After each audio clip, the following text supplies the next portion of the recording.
everyone, my name is Rachel Spence and I'm here from the Cobourg Public Library. Very excited to be introducing our interviewer Ashley and our wonderful Canadian author Kerry Clare. And just to give you a little bit of background information, as many of you watching may know, Kerry Clare is a Canadian author, editor of the M Word Conversations About Motherhood, and National Magazine Award-nominated essayist, and Canadian editor of the books website 49thshelf.com. But today we are here to talk to her about Waiting for a Star to Fall, which is her brand new novel that came out in 2020. And I'll give you a little bit of background about our interviewer, Ashley. She is a content creator for Girl Guides Canada and currently the co-chair of Ontario Library Association's Red Maple Award Steering Committee. She's also a contributing reviewer to the Canadian Children's Book News.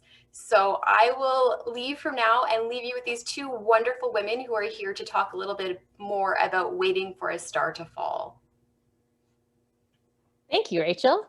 I have a copy here of Waiting for a Star to Fall for all of you who are visual learners and would like to appreciate the artwork on this fantastic cover. There's a lot going on here. So first and foremost, congratulations on your second fiction, which is this is your third book though, right, Kerry? Yes, well, it's the second one I've written all by myself. So yeah, I'm excited. Thank you. Well, you should be. This is fantastic. Let's start easy. What inspired you to write Waiting for a Star to Fall? I have a very immediate answer to that question. It was inspired by a photo in the newspaper of a politician who had just sort of fallen into disgrace. One of the stories we always hear. And don't worry, he ended up being okay. It didn't ruin his life after all. But I saw a photo of him and this much younger woman who'd previously worked for him, who they were out together on a date. And it sort of confirmed a lot of the speculation that had been going around about his reputation. And I saw this photo, and it was such an ordinary photo in this sort of extraordinary moment. And I saw the woman in the photo, his much younger girlfriend, and thought, like, what is it like to be in her place? And answering that question took me to this book. And yeah, I'm very happy I stumbled upon that because it was great inspiration. Oh, that's fantastic. That's actually really helpful, like starting point of viewing exactly like how this has all come to be, because one of the, like as a current reader who is closer in age to Derek than Brooke, significantly closer, I really struggled at the beginning with reading Brooke's perspective as a 23-year-old. And what inspired you, like, so you said from the photo that you saw this much younger. What from your own 23-year-old experience, which mine seems like it was very far away, especially in a pandemic, what from your own 23-year-old experience led you to get a more fuller understanding of what Brooke might have been going through? Well, so I'm an oversharer, so I'm just going to warn you. I'm gonna answer your question directly. I think every person maybe has their 23-year-old experience. You might be 25, you might even be 30, but I picked 23 because it's for me, it was a really pivotal age. I was finished school. I was not quite on my way to a career. Brooke is very different than I am. So that wasn't really an interest of mine, but I was sort of trying to make my way in the world and prove that I was grown up and you know, I could fend for myself. And a lot of things went wrong for me when I was 23. I got pregnant and I didn't want to be pregnant.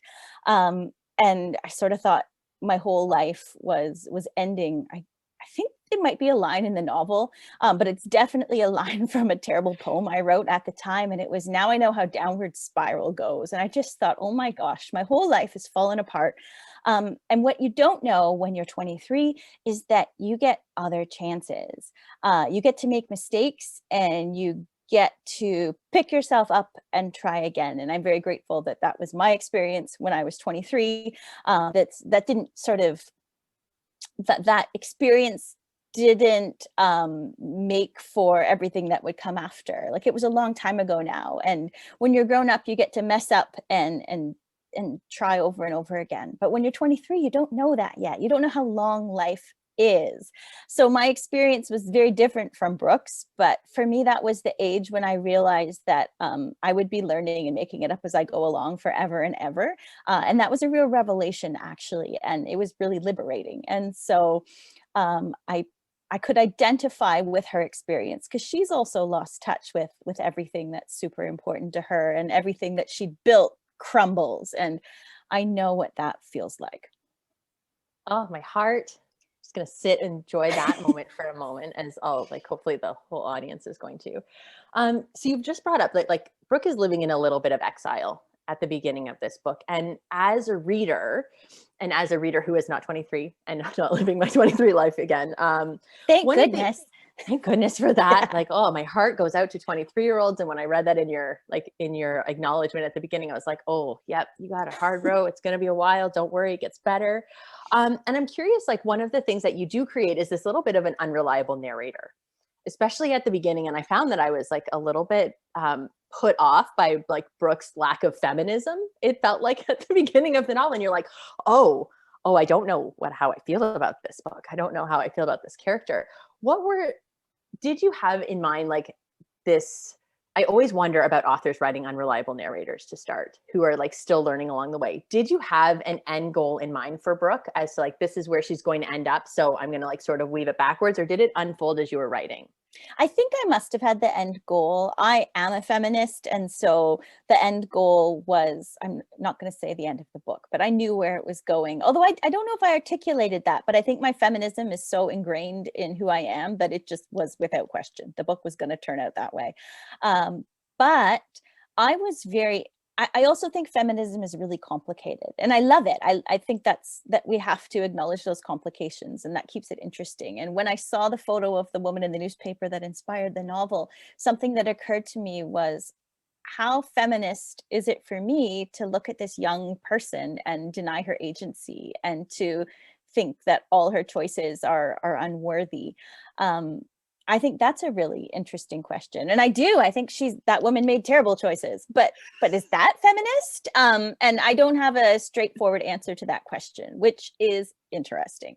So I think a lot of the book is Brooke has also worked in communications in politics. And I don't know a whole lot about that, but her job has been spinning stories to put them in a certain perspective that's useful for the purposes of the people she works for. And so she's doing the same thing. I think it's become a habit. And so Derek is the politician she worked for. She is in love with him. He's done a really bad thing. He's been accused of doing a really bad thing. And so she's trying to justify that in her head. And I think she's using her habits from her years in his office, right? Trying to spin the story in the right way. But she's also trying to make sense of it, because he's someone she loves, and he's also someone that has disappointed her.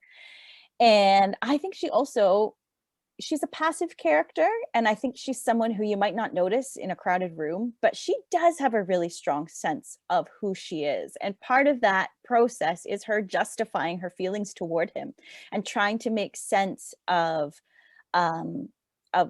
why she still thinks he's a good and honorable person. And I think that all crumbles and falls apart. But I think she has to go through that stage of trying to build him up, and in order to come to that own understanding herself. Oh, I wish every 23-year-old I ever knew could hear this, including my past self, because this is just like such a lovely conversation about this like fictional human being who could be a real human being.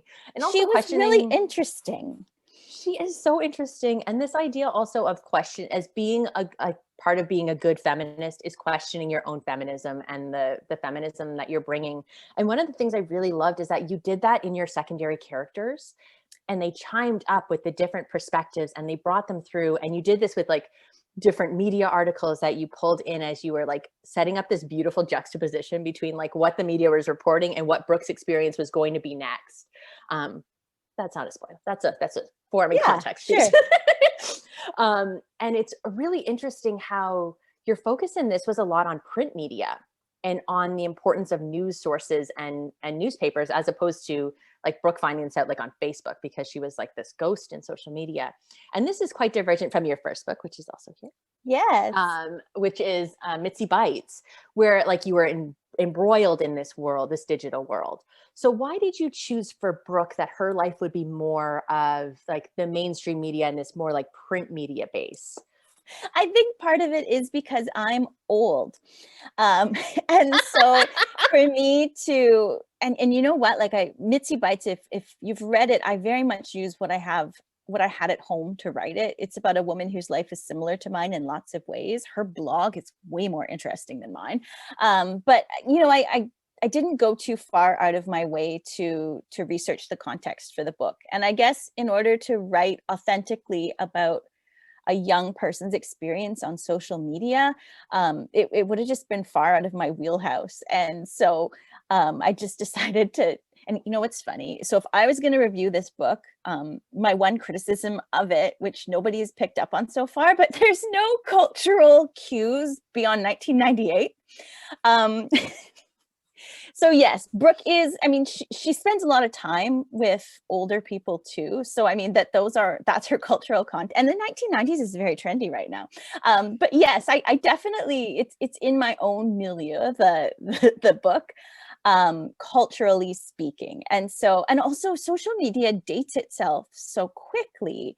And I didn't want to do that.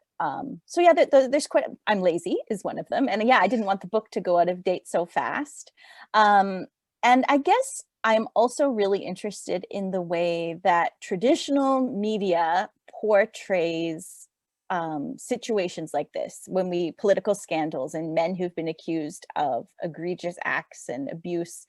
I think it's very interesting. And I did put lots of voices in. One of my favorites is the female columnist. It's, I think, maybe the second last newspaper excerpt or the very last one. And she's this cranky woman. I'm sure we all know columnists like this. She's probably about 70.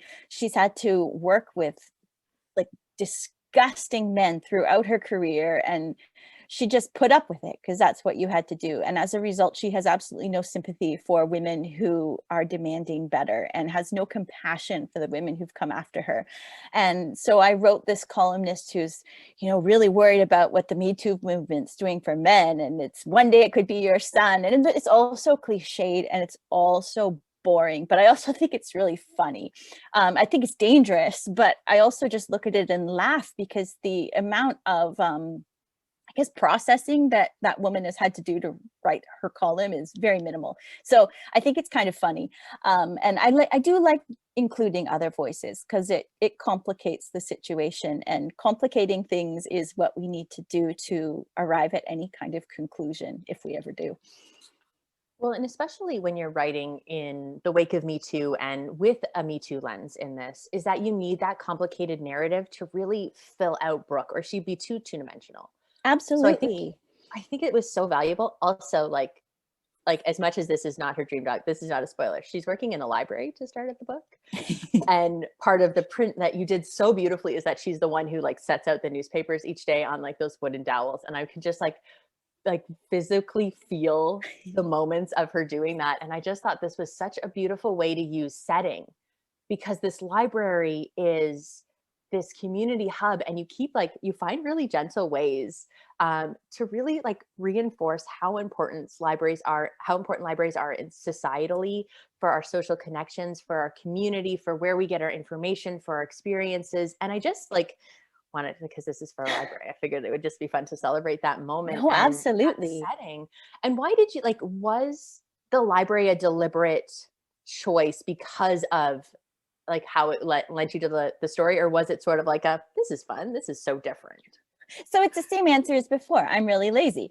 I've been a freelance writer for 11 years. And before that, I had a kind of uninteresting job doing research and reading corporate documents all day long. So I haven't had a lot of real jobs, but when I was undergraduate and graduate student at university, I worked in a library. So that's the real experience that I have to use. And I feel exactly the same as you. Libraries are really interesting places. It's where lots of intersections occur. People use these spaces for so many different reasons. So yeah, it made sense to use it in that context. And I think libraries are also interesting because they're quiet, even when they're even when they're not, right? When they're full of people.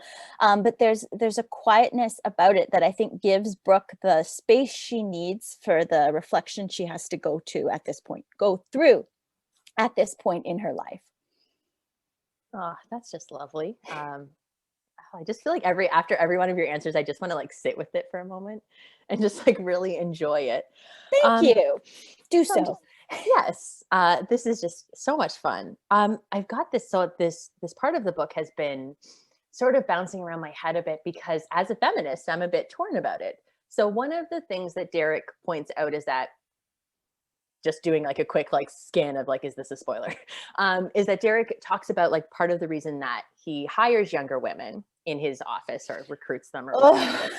I know, is that like, because there are just not enough women in politics, and that women in politics struggle to get in and to stay in. And it's really interesting because like reading that, I was like, oh, now I'm torn, because you're right. You should be giving young women this opportunity in politics. And I'm just wondering, like, from our more sophisticated worldviews, let's call it that. Because we're not 23. Because we're not 23, and we're not like, I'm also not in politics at all. we're Girl Guides, not even close to politics. It is a bit, actually. It's a little bit. Yeah. Anyway, sorry. Yeah. I wonder, though, about this idea of, when does it cross the line? Like, when is it not feminism and actually like veiled misogyny? Like, how did you play with this idea of veiled misogyny within feminism? Now I feel like I'm writing a paper as I. So it's so tough, right? Like, we all know, like, there's nothing really worse than like male feminists. Male feminists have turned out to be some of the grossest people. And of course, we want men to be feminists and we want them to be allies, but men are really good at, putting on the ally t-shirt and then making it all about them. So that is a thing that happens in this book. Derek uses feminism and progressive causes for his own purposes. And I like Derek. I think he's gross, but I think he has admirable qualities. I spent a lot of time with him. I created him, and I purposefully wanted to create somebody that Brooks that would make sense for Brooke to be in love with. If he was a horrible human being, the book would have no foundation. It would make no sense. And so I wanted to make Derek complicated too. And I don't think he's all bad. I think that he does believe in progressive causes. And I think he does want to empower women. But he also is part of a system that is the patriarchy. And he probably isn't conscious of how he perpetuates it, but he does. He knows that if he runs against women in elections, that he will probably win, because it's easy to beat a woman, especially even if she's an incumbent. He's I think to be good at politics, you have to be really good at strategy. And so feminism becomes part of his strategy. And I don't think he is invested in it, but he's invested in himself and his own power more. But then it gets complicated, right? Because he'll probably justify it and say, well, I want power so I can use it to help women. And, so it is a circle. And I think just maybe I wanted to show the way that that patriarchy machine, it keeps going. And it's kind of nice also, though, to read a male character where you're like, oh, I'm supposed to hate you. I'm supposed to hate you. And I don't entirely. And that's really complicated, because it really reflects some of the experiences that real women are having right now of, I'm supposed to hate you, but I know you. And you presented this so beautifully with Derek. And I also wonder, like, whether Derek's actual age is as relevant as Brooke's, or if it's more of like, he's just a dude who's like, here's just like an age for him. Like, I wonder if for men, it's that same bit of relevancy as it is for women. Well, he's never had to grow up. That's the thing. He is older, but he hasn't progressed in his life with like he's done well in his career, but his career is basically playing video games, right? Like, I know it's politics and it's different, but it's about gaming. And so he's been doing that for 20 years. And he doesn't have relationships. He has sisters and nieces and nephews. He goes on and on about that to sort of justify himself as someone who's, down to earth and has family values. But he has very much just extended his adolescence, and so he's older than Brooke in age, and he's savvier than she is, but I mean, he isn't more mature, really. He's very young and selfish, and he makes stupid decisions too. So I think his age is just a number. Yeah, that's how I sort of felt about it, and I wanted just to like, sometimes it's nice to have your biases confirmed. Oh, this is like, I feel like I could talk forever about this book and some of the nuances that you've created in it, and again, like my own complicated reading experience of it. Because I have to admit, like as I was starting this book, I was like, I don't know if I can read it. I don't know if I can read about a woman who's like this. And you know what it is it's such a good practice in stepping out of our own biases and our own experiences to remember that there are humans attached to what's happening, even when they're fictional humans. But she was based on a real human, and she's based on the real humans inside of us. And I know that it's like, I've read some of the feedback on that, and I think a lot of people are having the same issue that I was at the beginning, where it's, you know what, let's step out of our own not 23-year-old brains and say, yeah, let's have some empathy for women who are struggling with this, and Yes. for this like big picture of like, you also like, I do love how you unfolded the story as it went along, so you begin to understand Brooke's exile a little bit more. I'm calling it exile because in my mind I feel like she was exiled to Library Island. No, Where she had to like absolutely. re-find herself. Plus, I've been listening to the Taylor Swift songs, so like it's all mixed together. Oh yeah, Taylor Swift would really love this character. She would feel all the empathy, and I think it's For really sure. We should important. send the book to her. I agree. Let's do What that. you were saying about the empathy, needing to feel empathy for, I want to write about women who are flawed, and not like flawed in the like psychological thriller sense, like she's a murderer. No, I want to write about women who are flawed in realistic ways, and yeah, have that empathy, because I think we are much more attuned to having that empathy for male characters. The way that someone sees a man who's done a terrible thing, and the response is like, but that could be my dad or my son, or also the thing, and I think it's in the book, but I think about this all the time, men who do terrible things, and then people will say, well, nobody's perfect, and like, of course nobody's perfect, but like not everyone is a sexual predator either. Like it's not either or. So I think, yeah, we have a really easy time finding connection to men who've made mistakes, and I would like us to toughen up our muscles about using that same feeling toward women. Yes. I feel like if I had like the clappy icon, I'd be like throwing that up on my Zoom screen right now. Actually, I probably could, but let's not. Let's be grown-ups. And this is just such, it's sometimes it's nice to read an empathetic character, and also like, as you may be able to tell from my bookcase, I read a lot of like YA, being like my background being like the Red Maple Award and the children's book news.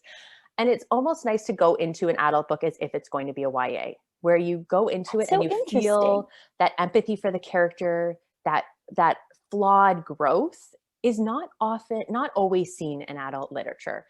And it's more seen in what might be considered like lady letter chick lit, where like the joys of having a female protagonist is that it gets called this instead.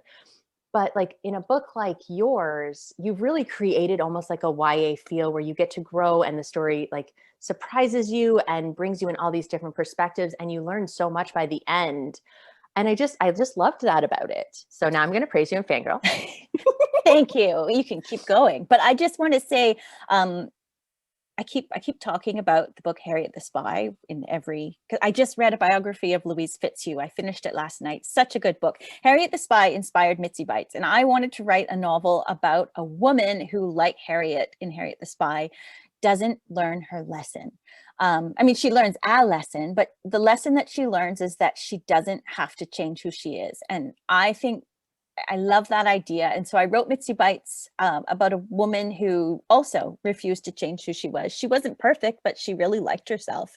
And there were other people who liked her. And I think in Waiting for a Star to Fall, Brooke changes and she grows, but she doesn't learn her lesson. Like in that you know, she doesn't get her comeuppance, right? Like, I just love the idea that people can learn and grow and be wrong about things, but not be in disgrace, right? That you can just keep going, and that you get second chances. I think that is often true in the world for those of us who've been lucky. And I think that when we're telling stories, it sort of helps.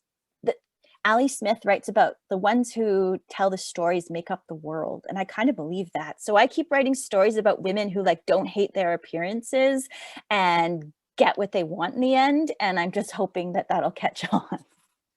Well, as a woman who loves reading those things and needs to hear those more, I really hope you do keep writing those things and that you do keep creating pieces where we can appreciate the complexity of female characters and human relations, and that there's this room for growth and that we can all have our adult Harriet the Spy moments. Wouldn't that be great? She's so good. So good. So I'll pass it back to Rachel, because I think this is probably a good stopping point if it's good with her. That was wonderful. Thank you. Thank you both, and thank you for mentioning the library. We appreciate that. Yeah, that was a wonderful interview. Thank you. So wonderful. Like, Yes. Elizabeth Renzetti's my friend and I love her, but this was delightful. Thank you, Ashley. I really hated this book at first. I really did. I was like, I don't know how I'm going to interview her, because I was like, but you know what it was, is that I was like, Ashley, shame on you. She's 23. It's just like, oh dear. Well, I'm glad you overcame, and I'm glad you didn't get to page 25 and write a Goodreads review that said did not finish, because Sandra did, and I'm still upset about her. Anyway, thank you for persisting. Oh, it was so well worth it. Although I had a friend I was talking to her, I was like, I don't know about this. She's like, well, then cheat and read the last 3 pages and see if you like where it ends up. And I was like, no, you can't do that. And then I was like, all of a sudden it flipped and I was like, oh, where are you going? Okay. I'm so glad. You're my dream reader. I also just want to say that I am obsessed with Girl Guides. I have a guide and a brownie, and Virtual Girl Guides has like the leaders have just done the most spectacular job. And I do think Girl Guides is political. And maybe it's because I live in downtown Toronto, so all the guide leaders are like cool women in their 20s. But it's the best. I love Girl Guides. That's all. Oh, I need to, like, when you clip this part out, can you just send me this one piece? I may not actually, so it might be something people need to hear. Yes, I know right. some guiders who need to hear that. Thank you both so much for being here and for holding a wonderful interview. I think our community is going to love it. And again, I wanted to do a shout out to Furby House Books and Alex. Love them. For setting this up. Alex, who works for Furby House Books, also works at the Cobourg Public Library. So she has been wonderful, and we really appreciate that connection. So thank you everyone for viewing.